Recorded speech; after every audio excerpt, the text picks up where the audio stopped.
So what is empathy, and why is it very different than sympathy? Empathy fuels connection. Sympathy drives disconnection. Empathy, it's very interesting. Teresa Wiseman is a nursing scholar who studied professions, very diverse professions where empathy is relevant, and came up with 4 qualities of empathy. Perspective taking, the ability to take the perspective of another person or recognize their perspective as their truth. Staying out of judgment, not easy when you enjoy it as much as most of us do.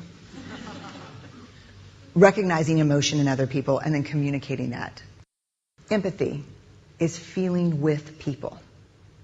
And to me, I always think of empathy as this kind of sacred space when someone's kind of in a deep hole and they shout out from the bottom and they say, I'm stuck, it's dark, I'm overwhelmed. And then we look and we say, hey, you climb down. I know what it's like down here. And you're not alone. Sympathy is, ooh, it's bad,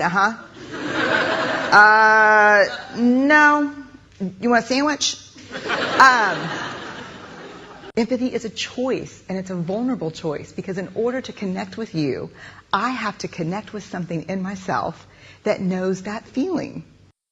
Rarely, if ever, does an empathic response begin with at least.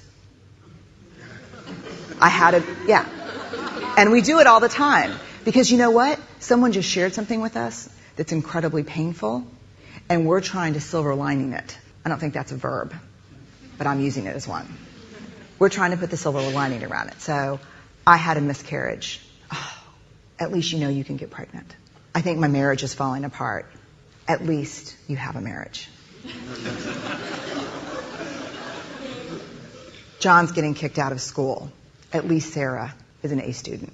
But one of the things we do sometimes in the face of very difficult conversations is we try to make things better. If I share something with you that's very difficult, I'd rather you say, I don't even know what to say right now, I'm just so glad you told me.